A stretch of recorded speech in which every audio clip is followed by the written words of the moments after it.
Hey, and welcome back, friends. And if you're new here, a high five for you. Welcome. We're glad to have you. I'm Travis. And I'm Adelle. And we're with the Noble Marriage. We're here to serve your marriage through authentic, God-centered conversation that's going to point you back to Jesus and hopefully impact and inspire you to be your best self inside your marriage. Our prayer is through our ministry, your marriage will be impacted with true love and intimacy. So thank you again for joining us today. So welcome back. And in yesterday's video, we ended with a prayer that Dr. Chapman was about to pray for his wife or for his marriage. So let's go ahead, let's jump in and let's hear what he has to say. And as soon as I said that, there came to my mind a visual image of Jesus on his knees washing the feet of his disciples. And I heard God say to me, that's the problem in your marriage.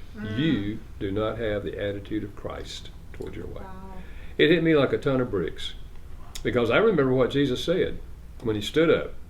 He said to his disciples, I am your leader, and in my kingdom, this is the way you lead. The leader serves. And I knew that was not my attitude. My attitude toward her was something like, look, I know how to have a good marriage. If you listen to me, we'll have one. And she wouldn't listen to me.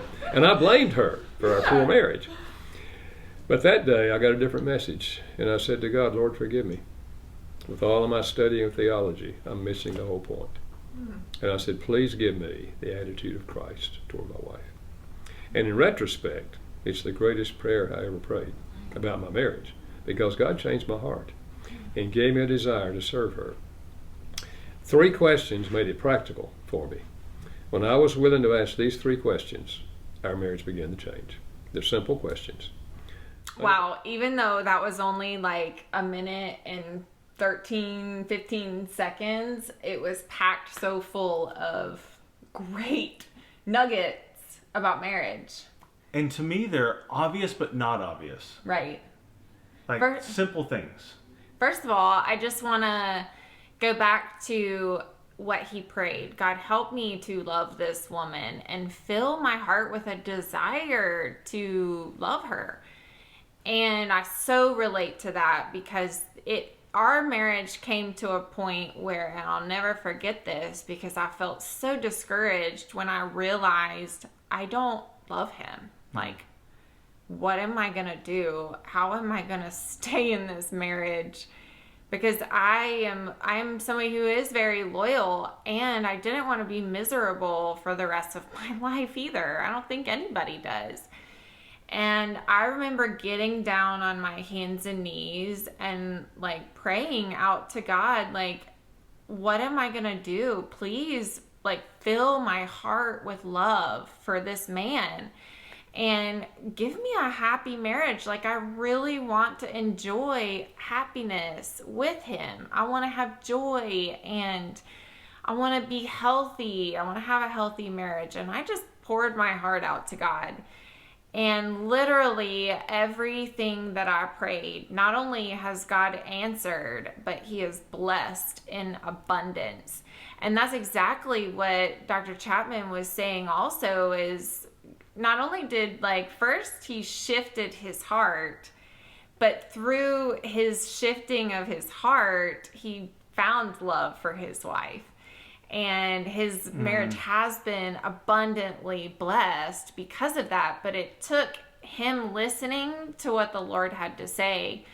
And it was the same for me. I felt the Lord say to stay in the marriage and to trust him, and he would bless it. But it took me listening to what God had to say. It's so interesting you bring that up. You were asking this prayer during a time when you didn't have love for me, and quite frankly, I was being unlovable. I was not being a very loving person to myself or to those around me. And as you were talking, it brought up some memories for me. One is that I was unlovable, not a very lovable person. But what it also brought up is I remember a good bit of like how maybe it was after the prayer, but I remember you really leaning into our relationship and wanting to have more communication and better marriage, and you were coming alongside me and encouraging me, and I was thinking, man, maybe there's something to this, because I was at a point in my life where I was kind of done. I was done with, I was like, there's no more healing I can get. I felt like a broken man, a broken body, and I had all this depression, anxiety, and at the time I was addicted to opiates and alcohol, and I was on this downhill slope to just destruction. Mm-hmm. And you stuck by my side and were with me, even though you weren't condoning of what I was doing. You were still loving me in a way that whenever she finally gave me my ultimatum, which was about the same time we met Dr. Gary Chapman in 2016, when she gave me that ultimatum, I saw I did want to be part of this relationship, and I did want to be better, and I could see your heart in that. And it made it a lot easier for me to choose, all right, I am choosing to be in this marriage, and I'm choosing a different commitment. And then I started, at that point, I started to be like, how can I be better? Yeah. How can I get out of this and improve our marriage? Well, I love how, like, he points to Jesus speaking to his disciples. Like, if you want to be a leader, you serve. Yeah. And I didn't really get that until about 2 or 3 years ago in our marriage, like that applied to marriage. And I'm still learning that concept in my life overall, because I think learning to be a godly leader is about serving, and it's not something that comes natural to me. So I'm still learning, like, what does that look like?